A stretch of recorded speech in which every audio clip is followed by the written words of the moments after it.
Terror camps को target किया। पाकिस्तान की इंटर सर्विस पब्लिक रिलेशंस यानी ISPR डायरेक्टर अहमद शरीफ चौधरी ने क्या क्या कहा है। उन्होंने माना कि भारत ने 6 इलाकों में 24 मिसाइलें दागी। ISPR ने खुद माना ये भारत ने हमले में राफेल, सुखोई 30 MKI फाइटर से अटैक किया। Scalp EG air launch cruise missile से हमले हुए। ये स्टॉर्म शैडो के नाम से भी जानी जाती है स्कैल्प मिसाइल। उन्होंने खुद माना कि ये स्कैल्प हमारे खिलाफ हमले में इस्तेमाल हुआ। उन्होंने आज खुद बढ़ बढ़कर सबूत दिए हैं और बल्कि उससे ज्यादा दे दिए। शहबाज शरीफ कह रहे हैं 80 फाइटर जेट्स का इस्तेमाल किया और हमारे 6 शहरों में तबाही मचाई। 80 फाइटर जेट। 80 फाइटर जेट की पाकिस्तान के लिए जरूरत पड़ेगी क्या? आई डोंट नो कितने फाइटर जेट इस्तेमाल करें, क्योंकि ये तो एयरफोर्स जानती है। ये जिन लोगों ने प्लान करा है। तो शहबाज शरीफ को कहां से सपना आया? शहबाज शरीफ तो ऐसे, ये पाकिस्तानी कह रहे हैं आपके 5 जहाज हमने गिरा दिए। नहीं कह रहे पाकिस्तानी? हाँ, कह रहे हैं। अगर पाकिस्तानी कह रहे हैं 5 गिरा दिए, तो मैं पाकिस्तानियों से कह रहा हूं कि अगर खुशी ही मनानी है झूठी वाली, तो बोलो 50 गिरा दिए। हल्की बात क्यों करनी? बिल्कुल सही। Why should they talk about 5? 80 में 50 गिरा दिए। आप बोलो साहब हमने 50 गिरा दिए, हमने पूरी एयरफोर्स गिरा दी, हमने सब कुछ कर दिया। छोड़ रहे हो तो फिर लंबी छोड़ो कि सबको मजा आए। और ये जो जिसकी बात हम कर रहे हैं स्कैल्प, जिसको स्टॉर्म शैडो नाम से भी जानते हैं, आप बताइएगा सर, ये कैसी ये कहा जाता है 450-500 किलोमीटर, मतलब हमारे ही इलाके में हमारे राफेल ऊपर उठे, उन्होंने टारगेट को लॉक किया और फायर कर दिया। दिनेश बिल्कुल आपने सही कहा है, और ये 560 किलोमीटर तक मार कर सकती है, डिपेंडिंग अपॉन आप कहां से फायर कर रहे हैं और किस वर्जन को यूज कर रहे हैं। और जिसको यूज किया था, इसकी सबसे खास बात क्या है कि पेलोड जो कैरी करती है उसके बाद ये इसका जो प्रिसिशन है, आप देखिए 400 किलोमीटर से ज्यादा पर भी इसका प्रिसिशन 1 या 2 मीटर के आसपास होता है। मतलब 400 किलोमीटर दूर आप मार रहे हैं, और अगर वो टारगेट से दाएं बाएं होती है तो केवल 1 या 2 मीटर। दाएं बाएं वाली बात सही आपने बताई। घर के दरवाजे के अंदर घुस सकती है। 500 किलोमीटर से फायर करी हुई मिसाइल एक घर के दरवाजे के अंदर घुस सकती है। ये इस वेपन प्लेटफॉर्म की एक्यूरेसी। और दरवाजा क्या, ये तो खिड़की के अंदर जा सकती है। ये मतलब उतना लंबा भी नहीं चाहिए, 1-2 मीटर तो खिड़की के अंदर बड़ा सा रोशनदान हो, उससे अंदर चली जाएगी। 450 किलोमीटर दूर ये प्रिसीजन जिसके साथ हमला किया गया है। और इसीलिए ये आप देख रहे थे कि उधर पाकिस्तान के भीतर सियालकोट हो, पाकिस्तान के भीतर बहावलपुर हो, मुरीद के हो, आज उनकी सारी मुरादें ध्वस्त हो गई जब वहां पर स्कैल्प में जाकर हमला बोला। अब जरा ये देखिए कि भारत के प्रतिशोध से पूरे पाकिस्तान में दहशत है। ऑपरेशन में जैश के 4, लश्कर के 3, हिजबुल के 2 आतंकी ठिकाने ध्वस्त किए गए हैं। आतंकी हाफिज सईद और मसूद अजहर के अड्डे तबाह हो गए। वो जिन्होंने आतंक की दुकानें खोली हुई थी, आज उनके शटर आतंकित दिखाई दे रहे थे। जब वो मसूद अजहर कह रहा है अल्लाह मुझे भी उठा ले, ये आतंकी हैं, पूरी दुनिया को दर्द, मौत और मातम देते हैं। और आज जितने कंधा दिया है उन्होंने, जितने जनाजों को, इससे पहले शायद ही दिया। हाँ, ये कह रहे हैं या खुदा मुझे भी मौत दे देता। तो मैंने बोला कि भैया खुदा ऐसा ना हो, खुदा का फोन हो, अजीत डोभाल को कॉल फॉरवर्डिंग लगी हो और सुन ले वो ऊपर वाला। हाँ, और बोल रहे कि हाँ भैया मैंने सुन लिया तुम्हारी बात, अब मैं भेज रहा हूँ तुम्हारे पीछे बंदे, चलो मुराद पूरी करते हैं। मुराद पूरी कर देते हैं। तुम्हें बहुत शौक है 72 हूरों का, तो दिलवा देते हैं फट। नहीं, और ये उसमें देखा आपने जो उसने एक लेटर जारी किया, एक तो मुझको सबसे पहले लग रहा है प्रोपेगेंडा है, क्योंकि कोई ये कहे कि मुझे बड़ा दुख हो रहा है और फिर ये कहे कि नहीं मुझे इस बारे में बड़ी खुशी, ऐसा लग रहा है जैसे किसी पागल का प्रलाप है वो। और आखिर में ये भी कह रहा है कि ये जो है मुझे भी उठा ले। मुझे लग रहा है कहीं पहले ही काम तमाम तो नहीं हो गया, कोई इंपर्सनेट करके चिट्ठी तो नहीं लिख रहा है। ये भी हो सकता है, क्योंकि डिसेप्शन जो है ना, इट इज, ये जो ISPR है, it's not public relations, it's public deception. और ISPR बहुत करता है। जैसे ही अटैक हुआ उसके 1 घंटे बाद, 2 घंटे बाद, 3 घंटे बाद पाकिस्तान से ट्वीट आना शुरू हो गए कि हमने भारत के इतने जहाज गिरा दिए। वो कहां है जहाज? भाई जब अभिनंदन का जहाज इन्होंने मारा था तो दुनिया भर में टीज फैंटास्टिक इन्होंने क्लेम करा था। अभिनंदन की फोटो, अभिनंदन का वीडियो, कोई हमें भी वीडियो दिखा दो। अब जो पाकिस्तानी इस बार जो वीडियो बना रहे हैं वो तो कुछ और ही वीडियो बना रहे हैं भाई। इस बार तो चुरा रहे हैं, चीखें दहाड़े मारते हुए दिखाई दे रहे हैं। और ऑपरेशन सिंदूर में एक बहुत बड़ी खबर यह भी है कि आतंकी मसूद अजहर का परिवार मारा गया है। मसूद के घर पर मिसाइल से अटैक हुआ है और मसूद के परिवार के 14 लोग इसमें मारे गए हैं। पाकिस्तान मीडिया के हवाले से बड़ी खबर है, मौत की भीख मांग रहा है आतंकी मसूद अजहर। भारत के अटैक से मौत के साए में खुद को महसूस कर रहा है मसूद अजहर। मसूद अजहर की चिट्ठी से बड़ा खुलासा हुआ है। मसूद अजहर ने एक चिट्ठी लिखी है और उस चिट्ठी में, वो उर्दू में है तो वैसे तो आप नहीं पढ़ पाएंगे उसको, लेकिन उसका जो लब्बो लुआब है वो मैं आपको बता रहा हूं। उसने बताया कि उसका कौन कौन करीबी मारा गया। उसने बताया कि मेरी जान से प्यारी बहन मारी गई। केवल उसी के लिए उसकी बहन जान से प्यारी होती है, केवल उसी के लिए अपने भांजे भांजी प्यारे होते हैं, केवल उसी को अपने जीजा से लगाव है और दुनिया में किसी के लिए कोई संबंध नहीं होते। दुनिया में किसी को किसी से कोई मतलब नहीं है। जाकर जहां चाहे जब चाहे जिसको मार दो, धर्म पूछकर मार दो। ऐसे लोगों को आज ये महसूस हो रहा है कि जो उन्होंने दूसरों के साथ किया था वो क्या था। आज पहली बार उनको यह पता चल रहा है कि उन्होंने क्या किया। ये लेटर, उसमें यह भी लिखा हुआ है, पहली बार मैं बहुत डरा हुआ हूं। अगर ये उसी ने लिखा है तो मुझे लग रहा है कि कई बार हृदय परिवर्तन होता है। हो सकता है कि कुछ दिनों में आप देखें कि एक सूफी बन गया हो। ये मैं डरा हुआ हूं बोल रहा है। वो जो दूसरों के लिए डर बांट रहा था वो कह रहा है मैं डरा हुआ हूं। जी नहीं, बिल्कुल आपने ठीक बात बोली, लेकिन ये भी बात मैं आपकी मानता हूं दिनेश कि जिसने दूसरों के घर वाले खत्म कर दिए उसके साथ भी यही होना चाहिए। बोलना नहीं चाहिए वो लोग नॉन कॉम्बैटेंट्स हैं, लेकिन दे डिजर्व दिस। इनको पता लगनी चाहिए कि पीड़ा क्या होती है।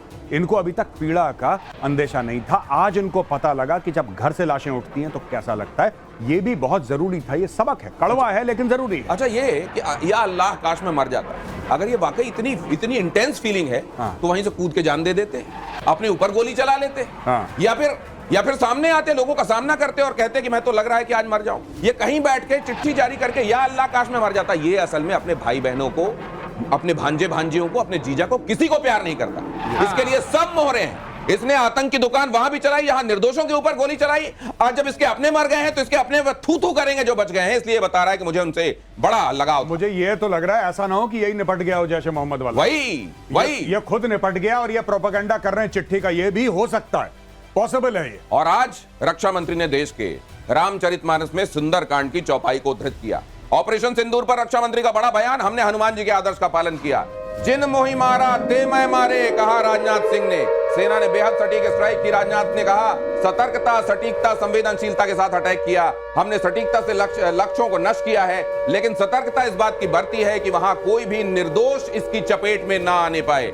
हनुमान जी ने यही कहा था रावण के पास जाके, जब रावण ने यह कहा कि क्यों तुम बड़े निडर लग रहे हो, तुमको किसी बात का भय नहीं लग रहा है, तुम मेरे यहां दरबार में खड़े हो, तुमको भय नहीं है। उन्होंने कहा मेरे को कोई भय नहीं है। और जिन मोहि मारा ते मैं मारे, तहीं पर बांधे उतने तुम्हारे। जो उनको मारा मैंने जिन्होंने मुझे मारा था, और उसके बावजूद तुम्हारे लड़के ने मुझे बांध लिया ब्रह्मास्त्र से, क्योंकि मैं ब्रह्मा जी की इज्जत करता हूं। ये कहा उन्होंने, और आज यही राजनाथ सिंह ने यहां पर दोहराया। मित्रों, हमने हनुमान जी के उस आदर्श का पालन किया है जो उन्होंने अशोक वाटिका उजाड़ते समय किया था। जिन मोहि मारा तिन मोहि मारे। हमने केवल उन्हीं को मारा जिन्होंने हमारे मासूमों को मारा। साथियों, प्रधानमंत्री श्री नरेंद्र मोदी के नेतृत्व में हमारी सेनाओं ने ऑपरेशन सिंदूर लॉन्च करके पहले की तरह ही इस बार भी आतंकियों को ट्रेनिंग देने वाले कैंप्स को तबाह करके करारा जवाब दिया है। और पाकिस्तान को भारतीय सेना की चेतावनी, अगर कोई दुस्साहस किया तो नतीजे गंभीर होंगे और भुगतने होंगे। अगर अपनी डोमेस्टिक ऑडियंस को प्रसन्न करने के लिए कहीं किसी तरह के एडवेंचर का ख्याल आता है तो उसे वहीं अबॉर्ट कर देना, वरना जाओगे हीरो बनने और मार इतनी पड़ेगी, अब इस बार तुम्हारे निर्दोष नागरिक की चपेट में आएंगे। आज सुबह, जैसा कि आपको ज्ञात होगा, भारत ने इस तरह के सीमा पार हमलों का जवाब देने और उन्हें रोकने तथा उनका प्रतिरोध करने के अपने अधिकार का प्रयोग किया है। ये कार्यवाही नपीतुली, नॉन एस्केलेटरी, आनुपातिक और जिम्मेदारीपूर्ण है। ये आतंकवाद की इंफ्रास्ट्रक्चर को समाप्त करने और भारत में भेजे जाने वाले संभावित आतंकवादियों को अक्षम बनाने पर केंद्रित है। ऑपरेशन सिंदूर 22 अप्रैल को पहलगाम में हुए विभत्स आतंकवादी हमले के शिकार मासूम नागरिकों व उनके परिवारों को न्याय देने के लिए लॉन्च किया गया था। इस कार्रवाई में 9 टेररिस्ट कैंप्स को टारगेट किया गया और पूरी तरह से इसे बर्बाद किया गया। India has demonstrated considerable restraint in its response. However, it must be said that the Indian armed forces are fully prepared to respond to Pakistani misadventures, if any, that will escalate this situation. जब आप बेहतरीन players को खेलते हुए देखते हैं ना, सचिन तेंदुलकर हो गए, राहुल द्रविड़ हो गए, विराट कोहली हो गए, उनके शॉट्स देखते हैं, उसमें प्रिसीजन आपको नजर आता है। और इसीलिए आप कहते हैं क्या ये मास्टर स्ट्रोक है, ये मास्टर स्ट्राइक है। जब स्ट्राइक की गई स्पेशल स्ट्राइक तो उसमें इसकी छाप नजर आई, और आज जब ये ब्रीफिंग की गई इसमें भी दुनिया को भारत का मास्टर स्ट्रोक दिखाई दिया। भारत की 2 लेडी ऑफिसर सामने आके ग्रैनुलर डिटेल्स बता रही हैं, और उसमें एक मुस्लिम लेडी ऑफिसर जी नहीं, इसके पूरे जो ऑप्टिक्स हैं इसके वो बहुत केयरफुली क्राफ्टेड थे। आप देखिए 2 लेडी ऑफिसर्स हैं, एक आर्मी की, एक एयरफोर्स की, एक कोर ऑफ सिग्नल्स की है, एक हेलीकॉप्टर पायलट है, और ये दोनों आते हैं और विक्रम मिश्री जो फॉरेन सेक्रेटरी हैं वो आके पहले ब्रीफ करते हैं, और दोनों महिला ऑफिसर, क्योंकि इसमें जिनकी जानें गई उनकी तो जानें गई, लेकिन ट्रेजेडी किसके साथ हुई? महिलाओं के साथ। नाम क्या था? ऑपरेशन सिंदूर। ये नारी शक्ति है, इसलिए 2 नारियां वहां पर ब्रीफ कर। ये बात जो कही जा रही है ऑपरेशन सिंदूर, यूं ही नॉमेनक्लेचर नहीं हो जाता। इसमें ऑपरेशंस के नाम रखने के संदर्भ में क्या होता है वो एक्सपर्ट्स बताएंगे आपको। ऑपरेशन सिंदूर के बाद देश भर में जश्न मनाया गया। ऑपरेशन सिंदूर से 9 आतंकी अड्डे ध्वस्त हुए तो पूरे देश ने जश्न मनाया। मोदी ने दिया था ये नाम ऑपरेशन सिंदूर। ऑपरेशन के नाम पर बोली हिमांशी नरवाल, ये नाम बहुत सही है। हिमांशी नरवाल ने कहा, मैं खुद इस नाम से खुद को रिलेट कर पा रही हूं। मैं तो इस नाम से बहुत ज़्यादा रिलेट कर सकती हूँ, बिकॉज ऑफ दिस इंसिडेंट मैंने तो अपनी ज़िंदगी खो दी है एक। ये नाम बहुत सही है क्योंकि इस इंसिडेंट की वजह से बहुत औरतों ने, बहुत बहनों ने, बहुत माँओं ने अपनी जान खोई है, अपना एक हिस्सा खो दिया है। तो ये नाम एकदम सही है। ये जो ऑपरेशंस होते हैं ये यूं ही नाम इनका नहीं रख दिया जाता। जाहिर है उस समय वो लोग जो ऑपरेशन के साथ जुड़े होते हैं उनको पता होता है इस नाम के साथ वो ऑपरेट कर रहे हैं। उस समय वो क्लोज निट एक ग्रुप होता है जो उस ऑपरेशन का अंजाम दे रहा होता है, उसको मालूम होता है। प्रधानमंत्री नरेंद्र मोदी ने ये बहुत सोच समझ कर क्वाइन किया।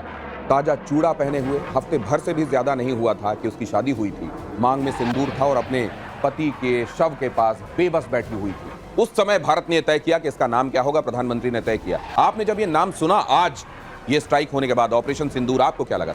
आपको मैं बताता हूँ दिनेश, इतना इमोशनली चार्ज हो गए, ऐसा इमोशन लेडन ऑपरेशंस का नाम मैंने सुना नहीं था और कभी देखा भी नहीं, कभी समझा भी नहीं। लेकिन ये जाहिर कर रहा था कि ये बदला किस लिए है। सिंदूर उजाड़ोगे, हम तुम्हारे घर में घुस के मारेंगे, ऊपर से मारेंगे, छतों में छेद करेंगे, तुम्हारे तहखाने में छेद करेंगे, कहाँ छुपोगे। एक बात और इससे जाहिर होती है, इससे एक चीज़ जाहिर होती है जो भारतीय सेना की शक्ति है कि हम आपके कोऑर्डिनेट्स को, आपके छिपने की जगह को पूरी तरह समझ सकते हैं और ढूंढ सकते हैं और पकड़ सकते हैं। अगर पकड़ लिया तो फिर उसको तहस नहस भी कर सकते हैं। और आपने देखा दिनेश, कोई कोलैटरल डैमेज नहीं हुआ। इस बार प्रमाण भी साथ लाए। लेकिन अगर कोई कोलैटरल डैमेज नहीं हुआ है तो अभी कुछ देर बाद वो जनाजे के पास जो पाकिस्तान आर्मी के लोग दिखाई दे रहे हैं, जरा उस पर भी आपका कमेंट लूंगा। लेकिन उससे पहले ऑपरेशन सिंदूर पर बोली आतंक पीड़ित लेडी, सिंदूर नाम देकर औरत का सम्मान बढ़ाया गया है। पीड़ित महिलाओं को की गृह मंत्री को के संदर्भ में उन्होंने कहा कि उन्होंने हमारे दिल को छू लिया। ऑपरेशन सिंदूर बदले की शुरुआत भर है। जिस दिन अमित शाह जी आए थे श्रीनगर, जो लोग वीर मरण जिनको प्राप्त हुआ उनको श्रद्धांजलि देने के लिए, उस दिन सब बहनें उनको बोल रही थी कि हम भारत की बहनें हैं, हम आपकी बहनें, और हम लोगों से हमारे पतियों को छीन लिया है। तो मुझे लगता है शायद उसी वजह से ये ऑपरेशन का नाम सिंदूर रखा गया होगा। सिंदूर ये जो उन्होंने किया है वो तो एक खाली बदला है, उसकी शुरुआत है। अभी उसका दहशतवादी का जो मूल है वो खत्म करना चाहिए। जो फौजी लोगों ने एक्शन लिया है वो अच्छा किया है, और वो सिंदूर नाम देके भी औरतों को सम्मान दिया है, वैसा है। इस तरीके से हमारे पूरे परिवार को उन पे विश्वास था, उन्होंने उसी तरीके से जवाब देके हमारे विश्वास को कायम रखा है। महिलाओं की, विवाहित महिलाओं के सुहाग की निशानी, उनकी मांग की शान, उनका सिंदूर, उसको उजाड़ा था पाकिस्तानी आतंकवादियों ने। धर्म पूछकर गोली मारी थी, इसलिए धर्म बताकर आज ये हमला किया गया है। और साथ में ये भी हनुमान जी का जिक्र किया गया। हनुमान जी तो अपने पूरे शरीर में, क्योंकि माता सीता को सिंदूर उनकी मांग में भरा हुआ जब उन्होंने देखा, उन्होंने कहा कि ये तो भगवान राम के लिए मैं अपने सिंदूर, तो उन्होंने कहा भगवान राम के लिए तो लीजिए मैं पूरे शरीर में सिंदूर लगाता हूं। और तब से हनुमान जी सिंदूर, हनुमान जी की बात का जिन मोहि मारा ते मैं मारे, उसका उल्लेख सिंदूर भारत की संस्कृति के साथ, भारत की संवेदना के साथ, भारत के संस्कारों के साथ जिसका अटैचमेंट होगा वही ये नाम सोच पाएगा और वही ये कर पाएगा जो हिंदुस्तान ने किया है। ऑपरेशन सिंदूर पर प्रधानमंत्री नरेंद्र मोदी ने क्या कहा, और जब मैं आपसे ये कह रहा हूं मेरे रोंगटे खड़े हो रहे हैं। प्रधानमंत्री नरेंद्र मोदी बोले ऑपरेशन सिंदूर गर्व का पल है। पीएम मोदी ने सेना की सराहना की। मोदी बोले देश हमारी तरफ देख रहा था तो ये तो होना ही था, हमें अपनी सेना पर गर्व, बगैर किसी गलती के हमने ऑपरेशन पूरा किया। एक चीज ऐसी लग रही है, इतनी मेटिकुलस प्लानिंग के साथ, इतने थॉट प्रोसेस के इन्वॉल्व होने के साथ ये सब किया गया है, इसका कोई जवाब हो नहीं सकता। और दिनेश, यही लोग बोल रहे थे कि पीएम मीटिंग पे मीटिंग कर रहे हैं, अटैक कब होगा? कह रहे पूछा जा रहा था सवाल, कह रहे थे, पूछा जा रहा था सवाल कि मीटिंग पे मीटिंग प्रधानमंत्री कर रहे हैं, 1 मीटिंग 2 मीटिंग, कह रहे यही सुनने को मिलेगा कि एक दिन में 6 मीटिंग करी, ये अटैक कब होगा? 13वीं खत्म हुई, घर में पाठ हुआ, चलो पाठ। 13 दिन का शोक तो मनाते हैं हमारे यहाँ पर। 13 दिन का शोक का वो वक्त पूरा हुआ, शुद्धि हुई, और फिर यहाँ ये शुद्धिकरण हो गया। जहां जहां आतंक के कैंप थे, धरती मां के सीने से वो बोझ कम कर दिया गया।